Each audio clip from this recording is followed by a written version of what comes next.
Taoiseach Kenny will be in the White House tomorrow to meet with President Obama and renew political and business ties between Ireland and the United States. But what of the relationship between Irish Americans and the land of their ancestors? The last census in 2011 showed the number identifying themselves as Irish American, while still in the tens of millions, is declining. Carl Coleman looks now at how the younger generation of Irish Americans view Ireland. So what we'll do is we'll have a look at our little joke, our funny story, Chalk on Toggart. And I'll ask each of you to read a little piece. So, Megan, if you'd like to start. I chalk on Toggart, vi vanity, ig cone, ig ra rude mar. The phrase more Irish than the Irish themselves could apply to this class of Americans. Every Thursday, in a room above a shopping mall, they spend 90 minutes studying Irish grammar. Irish Americans like Matthew O'Rahilly and Sean Leahy want to get closer to Ireland and its traditions. My family's from County Tip, and I have always had a connection to that area. I'd like to retire there.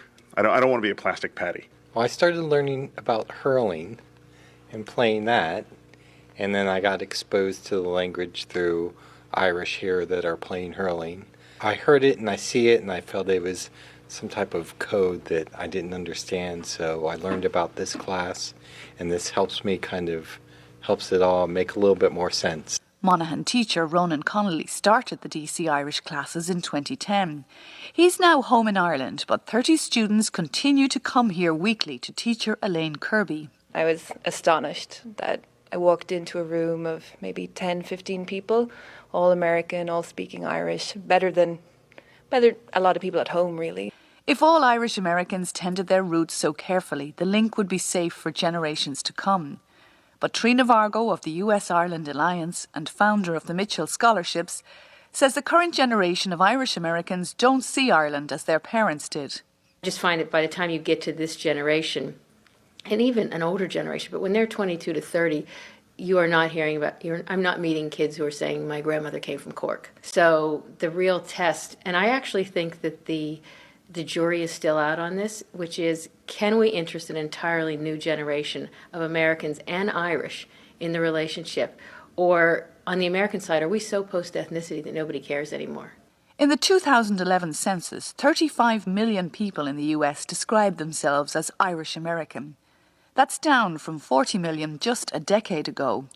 And at 39 years old, the average Irish American is ageing. Over half of the Irish Americans would be Protestant Irish Americans. You know, they came over, part of my family came over in late 1600s.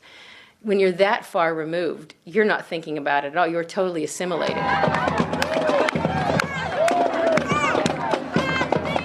For those celebrating St. Patrick's Day, family ties and family names are still the biggest draw to Ireland. We're O'Brien is our family name, and our grandmother O'Leary married the O'Brien.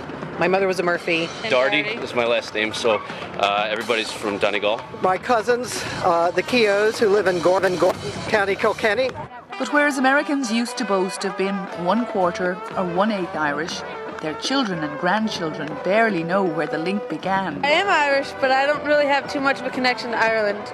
Yeah. My great-great-great-grandpa was from Ireland. That's all I know, really. And young Americans have a very different outlook from their Irish counterparts. The Irish are more secular and more socialist.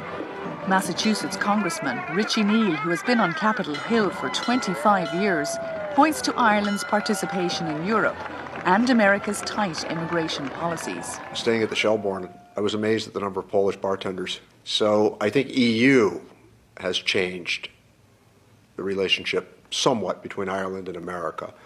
And I think that our rigorous immigration policies have not been helpful here in America.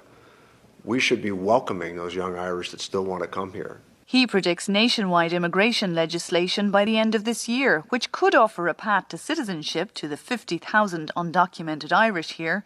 But he would also like to see more new Irish coming to America. We shouldn't be letting them go to other places in Europe or off to Australia. And I think that we should be seizing on that opportunity because, again, give them a generation in America. they'll be successful. With the current wave of emigrants choosing Canada and Australia over the States, Trina Vargo believes that educating American school children about Ireland will be necessary to preserve the transatlantic link into the future. So our aim is to provide a week's worth of curriculum to the history teachers and the English teachers so they can teach about it for 1 week and get that one teacher interested who will say, I'll take a half a dozen kids to Ireland. Then you might get a whole new generation who might consider going there to college, who might consider working there. You know, it could have the same impact on them that it's had on other Americans who have typically studied where they studied the language. Tourism still plays a big role. Ask Irish Americans what comes into when they think of Ireland, and the answers would make a Board Fáilte executive smile. Dublin and shamrocks and beer and the food, Irish food, that's what I think of. I think of friendly people. Lush greenery, that's all I can think of. Rain. But for Congressman Neil, a frequent visitor to Ireland, the big draw remains the literature and the language. I was to Ireland last spring with Nancy Pelosi, and I coached her through 3 days of her visits, and she, anticipating speaking at Trinity College, she said to me, what should I really pay attention to here? And I said, they won't take their eyes off of you. They won't take their ears off of you. I said, their regard for the written and spoken word is profound. And I think that that's part of this relationship. It's the ancient Irish interest in scholarship. As English speakers, he says the undocumented Irish in the US should be able to take quick advantage of the planned path to citizenship, as knowing English will be a requirement. All the more amazing then that this group of Irish Americans in Washington are connecting back to the language of their ancestors. Tá luck fáin lava. Tá luck faoin lava. Yeah, and what does that mean? There's a mouse under the bed. Under our bed. Our bed. Yeah. So don't say my, say ours. There's a mouse. Interesting views there from young Irish Americans. Carol Coleman reporting for us.